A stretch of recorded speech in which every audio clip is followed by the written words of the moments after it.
মোচার ঘন্ট তো অনেক খেয়েছেন, কিন্তু মুসুর ডালের বড়া দিয়ে এই স্বাদ কি কখনো চেখে দেখেছেন? চলুন আজ বানিয়ে ফেলি।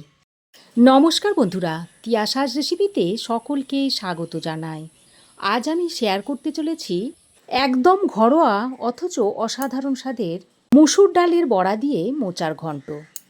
আর সঙ্গে দেখাবো কিভাবে খুব সহজে আপনারা মোচা পরিষ্কার করবেন, যাতে কালোও না হয় আর তেতো ভাবও না থাকে।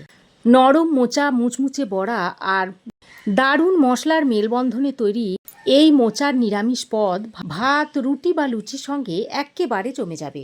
তাহলে চলুন শুরু করা যাক। রেসিপিটা তৈরি করার জন্য এখানে আমি একটা মাঝারি সাইজের মোচা নিয়েছি। এবার এই মোচার এই খোসাগুলোকে প্রথমে ছাড়িয়ে নিচ্ছি। যতক্ষণ এই লাল খোসাটা থাকবে ততক্ষণ আমি মোচাটাকে ছাড়িয়ে নেব। সাদা খোসাটা বেরোলেই মোচাটা ছাড়ানো বন্ধ করে দেব।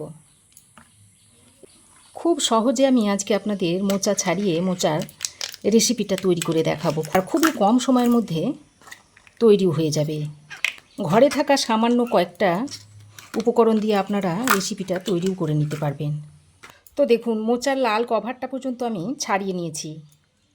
এবার মোচার ফুলগুলোকে মোচা থেকে একটু আলাদা করে নিচ্ছি। প্রথমে সবগুলো ধরে এইভাবে এরকম করলেই দেখুন এই পাতলা পর্দার মতো অংশগুলো বেরিয়ে আসবে। এগুলোকে ফেলে দিতে হবে প্রথমে। দেখুন, সব পাতলা পর্দার মতো অংশগুলো একবারে একসঙ্গে বেরিয়ে যাবে। এবার যে দেশলাই কাঠির মতো অংশ রয়েছে সেটাকে এইভাবে একটা খুন্তির সাহায্যে চাপ দিয়েও আপনারা এরকম বার করে নেবেন। আর তাছাড়া আপনারা ছুরির উল্টো পিঠি করে আস্তে আস্তে এভাবে টেনে নিতে পারেন, তবে খুব বেশি চাপ দেবেন না, তাহলে আবার কাঠিগুলো কেটে যাবে। তো দেখুন, এগুলোকেও বার করে নিয়েছি। এবার এইভাবে ছোট ছোট করে কুচিয়ে নিতে হবে।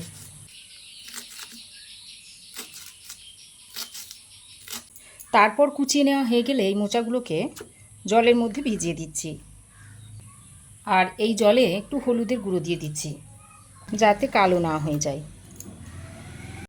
এবার এই যে সাদা অংশটাকে আমি এভাবে একটু কুচিয়ে নেব।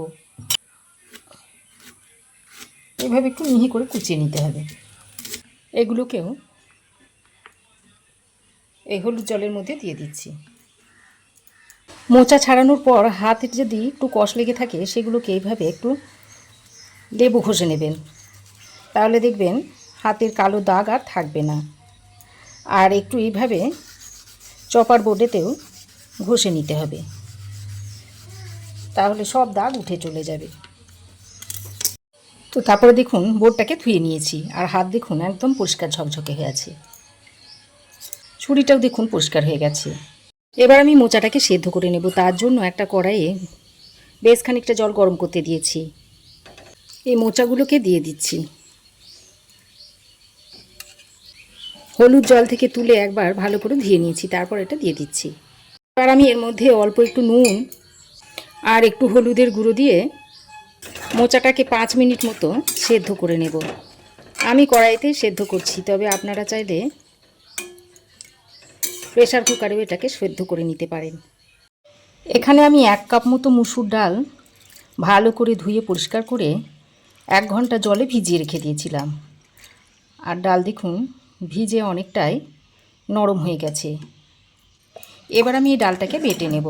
তার জন্য একটা মিক্সিং জার নিয়েছি। এবার এই মিক্সিং জারের মধ্যে ডালটাকে ভরে নিচ্ছি। মিক্সির মধ্যে ডালটা ভরে নিয়ে তারপর এর মধ্যে একটা কাঁচা লঙ্কা দিয়ে দিচ্ছি। এবার এই ডাল আর কাঁচা লঙ্কাটাকে একসঙ্গে করে বেটে নেব। তো দেখুন, মুসুর ডাল আর কাঁচা লঙ্কাটাকে একসঙ্গে করে আমি বেটে নিয়েছি। এবার এই বাটা ডালটাকে একটা বাটির মধ্যে ঢেলে নিচ্ছি। তবে ডালটাকে খুব বেশি পাতলা করে বাটবেন না, একটু শক্ত শক্ত করে বেটে নেবেন, তাহলে বড়টা ভালো হবে।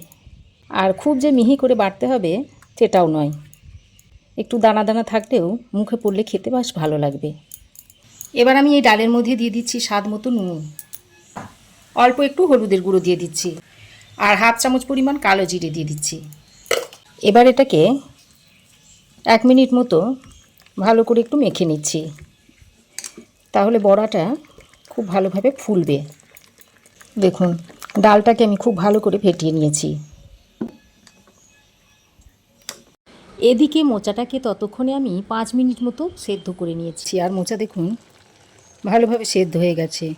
এবার গ্যাসের ফ্লেম বন্ধ করে এটাকে নামিয়ে নেব। এদিকে আমি একটা কড়াই খুব ভালোভাবে গরম করে নিয়েছি। তারপর এর মধ্যে দিয়ে দিচ্ছি পরিমাণ মতো সরষের তেল। তেলটাকে খুব ভালো করে গরম করে নিয়েছি। তো যে ডালটা আমি ফেটিয়ে রেখে দিয়েছিলাম সেটা আমি বড়ার আকারে দিয়ে দিচ্ছি। আর খুব বেশি বড় করছি না, একটু মাঝারি সাইজ করে বড়াগুলোকে দিয়ে দিচ্ছি।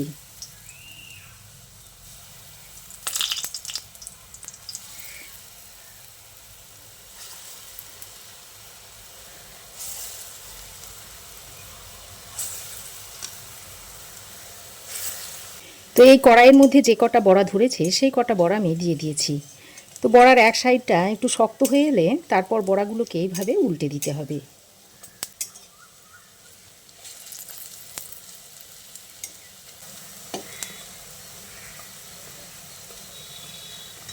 এবার বড়াগুলোকে উল্টে পাল্টে লাল লাল করে ভেজে নেব। বড়াগুলোকে দেখুন বেশ রং ধরিয়ে ভালো করে ভেজে নিয়েছি। এবার এই ভাজা বড়াগুলোকে তুলে নিচ্ছি।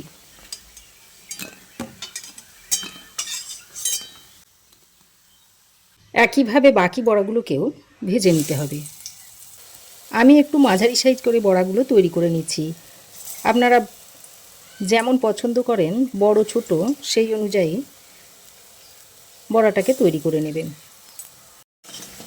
তো দ্বিতীয় ব্যাচের বড়াগুলোকেও ভেজে নিয়েছি, এগুলোকেও আমি তুলে নিচ্ছি।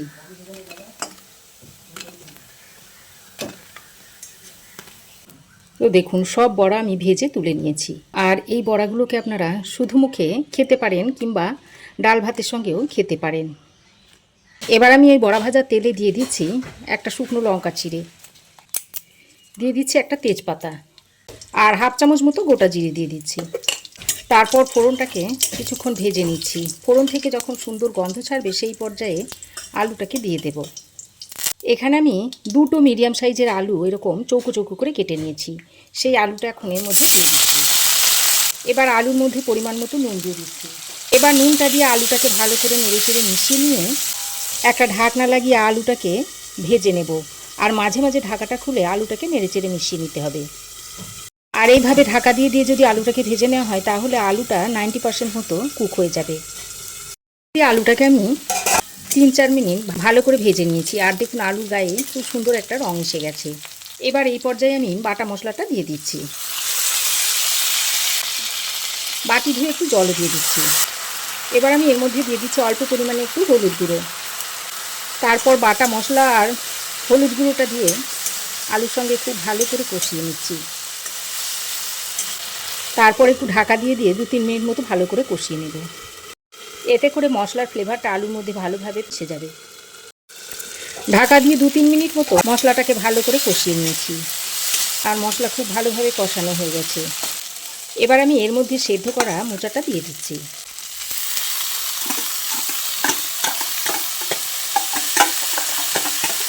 মোচা সেদ্ধটা দিয়ে আবারও সব কিছুকে একসঙ্গে ভালো করে মিশিয়ে নিচ্ছি। তো আরও 2-3 মিনিট খুব ভালো করে মিশিয়ে নিয়েছি। তারপর 1 বাটি মতো জল দিয়ে দিচ্ছি। ছোট্ট বাটির 1 বাটি মতো জল দিয়ে দিয়েছি। জলটা দিয়ে আবারও ভালো করে নেড়ে চেড়ে মিশিয়ে নিচ্ছি। এই পর্যায়ে আমি স্বাদের ব্যালেন্সের জন্য একটু চিনি দিয়ে দিচ্ছি। তারপর চিনিটা দিয়ে আবারও সব কিছু একসঙ্গে ভালো করে মিশিয়ে নিয়ে এবার আমি এর মধ্যে ভেজে রাখা বড়াগুলোকে দিয়ে দিচ্ছি। সব বড়াগুলো আমি দিচ্ছি না, এর মধ্যে থেকে কয়েকটা রেখে দিয়েছি শুধু মুখে খাবার জন্য। বড়াটা দিয়ে আবারও একসঙ্গে ভালো করে মিশিয়ে নিচ্ছি। বড়াটা দিয়ে খুব ভালো করে মিশিয়ে নিয়ে এবার একটা ঢাকনা লাগিয়ে 4-5 মিনিট মতো রান্না করে নেব। আমি আরও 4-5 মিনিট রান্না করে নিয়েছি। এবার আমি এর মধ্যে দিয়ে দিচ্ছি 1 চামচ ঘি আর সামান্য একটু গরম মশলার গুঁড়ো।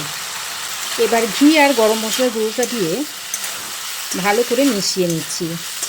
তো ভালো করে মিশিয়ে নিয়ে এবার গ্যাসের ফ্লেমটাকে বন্ধ করে দিচ্ছি।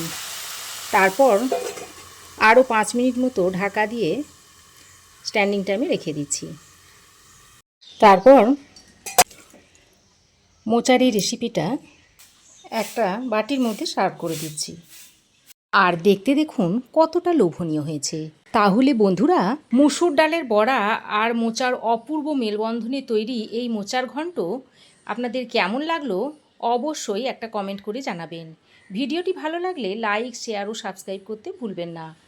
আজ এখানেই, আবার দেখা হবে নতুন কোনো রেসিপি নিয়ে নেক্সট এপিসোডে। সে পর্যন্ত ভালো থাকবেন, সুস্থ থাকবেন। ধন্যবাদ।